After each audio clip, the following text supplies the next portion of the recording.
Just be glad for all you have that's in today. Hey everyone, Connie here, and welcome to my blind reaction to episode 8 of Asobi Asobase.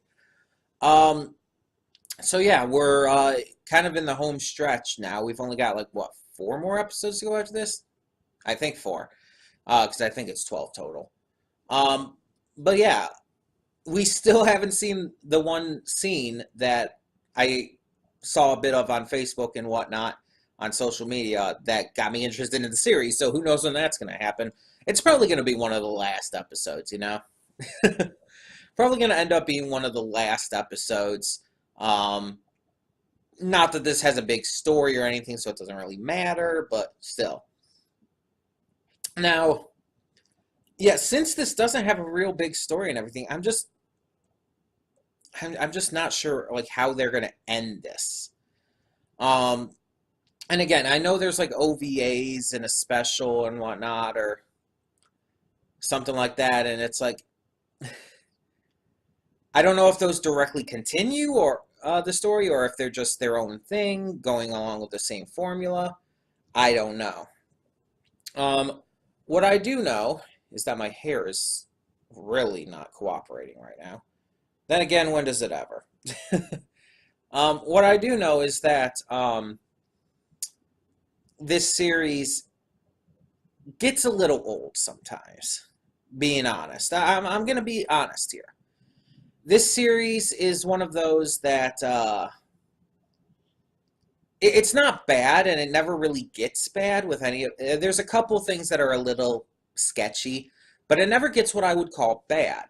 But it does get a little old sometimes. It's like you're watching the same thing over and over, basically. And it's just like, okay, the details are different. The specific pastime they're doing is different. But the actual episode format and everything, it's really not that different from episode to episode. And it's like, I don't know.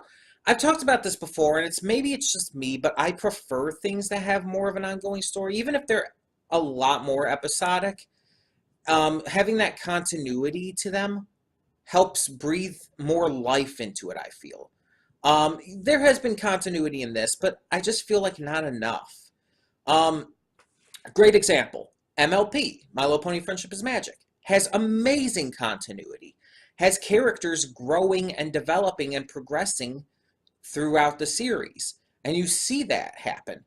And even episodes that are mostly episodic, that don't really have much to do with other episodes, have great continuity and great character moments from past episodes and stuff that allow it to not only stand out on its own in terms of its story and everything, but allows for it to feel more built into the world rather than its own random ass thing. Some shows like this, and even to a point, Nichijou and of course Pop Team Epic, these kind of like sketch comedy shows tend to get pretty old really fast because, again, there's not enough connecting throughout each sketch. Each one is just a different occasion of the same formula. Now, Nichijou did it best, easily. Because Nichijou did have continuity throughout its sketches. And some of its stuff was random as fuck. Like, seriously, some of its stuff had no connection to anything else. Like, there was this one sketch where it's like there were these military-like guys on this airplane, and this one guy was taking over or something, but then he tripped and fell and died. And then there were people, like, who were being dropped through a trap door on the bottom of the plane and shit, and it's like, what does this have to do with anything? It had nothing to do with any of our main characters, and it kind of came out of nowhere. And it's just like, what? And I think there was a princess or something involved. It's been a while since I've actually watched Nichijou all the way through. But yeah, it's like, most of it, though, did have connecting stories between the characters. You learned something about them in one sketch, and that kind of stuff did start to carry over. And again, we get that in this one. Such as with Kasumi's constant attempts to try and get better at mastering English. Hanako being completely insane. And the other girl whose name I cannot remember, which is funny as hell to me, because at the beginning of this, I'm like, oh, I'm going to remember her name because her name's English, and I'll forget the other two because they're Japanese, and now it's like the complete opposite. But the other girl, it's like, she's kind of the ditzy blonde stereotype, very ditzy, and kind of tries to play it off as if she's being coy and cool. But yeah, and it's like, oh, these characters are very archetypal for one, like just very much so. But it's like you get that continuity of their character, their personality, the kind of traits you expect from them. You get that from episode to episode, but at the same time, you don't get, I feel, enough of actual continuity between episode events to really make it stand out. And again, the reason I'm bringing this all up is because I feel that the series ends up becoming way too repetitive in a kind of boring way. It's not doing anything exciting anymore. It's still funny. It's still ridiculous as hell, and it's still enjoying to watch. Like, I still have fun watching it every time, but it's one of those shows, and I've talked about this with other shows too, where it's like I almost don't want to get into reacting to it week by week. But at the same time, every time after I do, I enjoyed myself and had fun and just reveled in the insanity. But yeah, it's just like that build up to actually doing the reaction isn't what I'd call pleasant. It leaves me feeling not really sour or anything, but just it's an unenjoyable feeling, you know? And I'm not by any means, by the way, saying that I'm going to drop this show. I'm not saying that I'm even going to put it on hold at this point. We're too close to the end. But what I am saying is that I might want to just marathon through the rest of the episodes. And I'm not doing so today. I've only got one downloaded. But I'm talking about for, like, the future. I might want to, like, maybe next week marathon through the last 4 episodes, maybe even. Or at least maybe do 2 next week and then 2 the week after. And the thing is, on Wednesdays, that's harder to do, though, because of Wednesdays being Bible study days. I have my church, my Hobbit Bible study I go to. So it's not impossible to do an extra episode, but it's like, I don't know. I'm going to figure it out, and you should know by next week. I should be able to tell you by next week what's going to happen with that. Hopefully I'll even know by Friday so I can just mention it in the live stream. That would work, right? Either way. Yeah, I even though I do have that bit of hesitation in continuing just off of the basis of it, again, being super repetitive and everything, I am excited for another episode, especially just because I do want to see that one scene again and in context. And again, it's probably going to be one of the last episodes. Probably going to be 11 or 12. But yeah, it's just like, that alone is worth waiting for. Because, I want to see that scene in context. The scene that got me interested in this show in the first place. But yeah, it's just like, hopefully we continue to have good episodes that entertain me, even despite my reservations going into them. And again, not even really reservations about the show and the episodes themselves, just about the repetitiveness of it. Either way, we're just going to get this started. So when the screen fades to black, pause this redirect and go to the description below. Follow the link to the reaction, and after you watch it, come back here to the redirect and resume play. Because after it fades to black and then fades back in, everything from that point forward will be my afterthoughts and will contain spoilers to the episode. So that being said, thank you so much for tuning in, and I will see you at the reaction. Okay, and we are back, and we'll begin with spoilers in 3, 2, 1, now. So yeah, we finally got it. Like I said before, I had seen that like tiny bit of the clip on social media, on Facebook or Twitter or whatnot, one of them. And now I finally have the context behind Hanako getting her ass slapped to hell and back. And as she puts it, her ass was destroyed. Okay, so they were playing a punishment game or something, yeah. It was right around that. I knew that it was having something to do with a punishment because it said that in the text on the post that I saw it from. Because obviously from that short clip, it didn't actually say anything about it being part of a game or anything or punishment. But yeah, it was pretty funny in context. Probably the funniest part of this, to be honest. The rest of the punishment game, or the evil Sugoroku, was okay. Like, some of it was hilarious, like the Sailor Moon and Dragon Ball Z reference. That was funny. That was legitimately funny.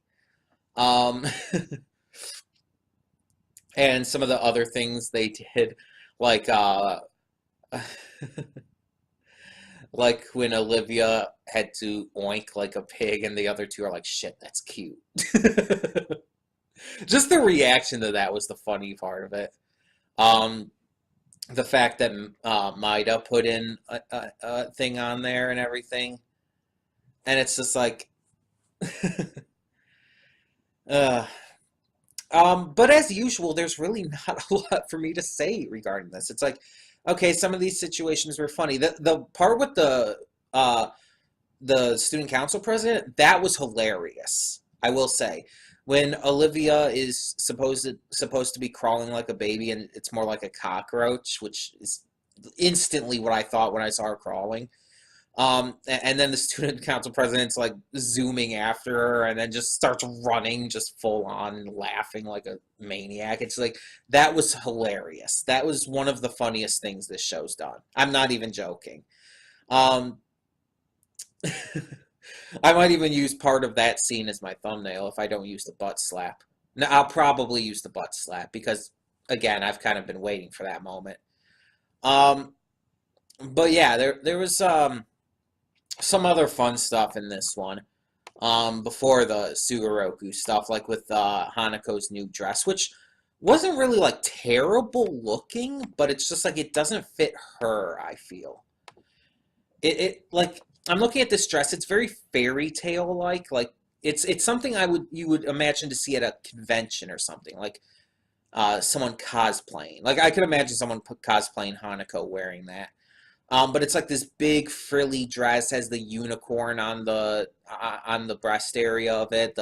The actual like dress part of it is like this bright sun and what looks like a wave of water and everything. And it's like, again, it looks very, very fairy tale like, but in a way that's like, oh, it's trying to be like that. And it doesn't look terrible, but not for Hanako. I could see Olivia wearing it more. And then there was the other skit about, like, gotta catch 'em all, and it was like, there's this, apparently there's a germ version of Pokemon Go, but it uses this technology to see actual bacteria and everything in the world. So it's not like it's augmented reality like Pokemon Go is. It's literally scanning for real bacteria, and you catch and collect all of the different bacteria that is just in the world, which means there apparently was black mold, at least trace amounts, on Hanako's cup, and it also means that she did have the fecal matter from her cat on the mat, which is gross as fuck. Especially because, I mean, here's the thing. Obviously, there is a lot of bacteria and germs and everything everywhere. Everywhere you go. like go to a store, for example, and that shit's everywhere. And that's just how it works. That's just how it is. Um, and that's how a lot of these sicknesses spread. But a lot of times we as people just prefer not to know. We don't want, I mean, we know, but we prefer not to like think about it. We don't want to like have our minds focused on that fact. Um, and a lot of the times we'll be fine. A lot of times we'll be all good as long as we remember to wash up every now and again and all of that jazz. But yeah, it's like it's just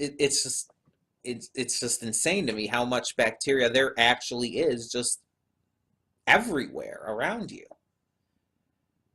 And it's like it's insane because it's like you remember like shows like Monk from the USA Network where he's a germaphobe. He's a phobe of pretty much everything.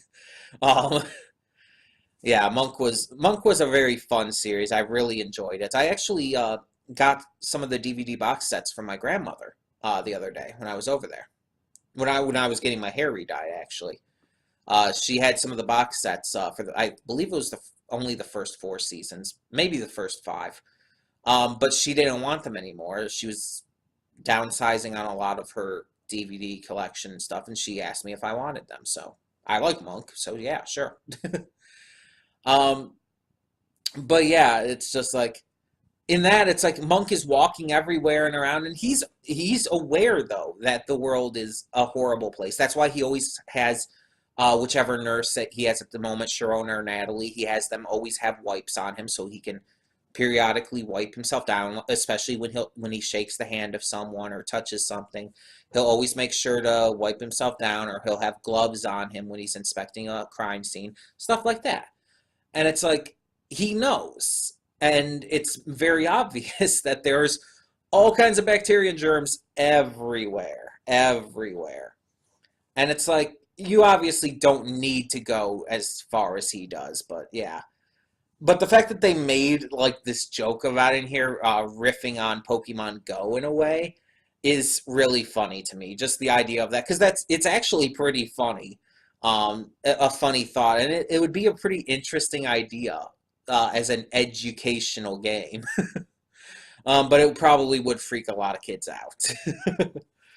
um, but yeah. Either way, like I said in my pre-thoughts, I did have fun with this episode, and I usually do. It is just that initial like build up to it as the week progresses, and it's like, oh, it's gonna kind of be the same thing over and over again, and it kind of is.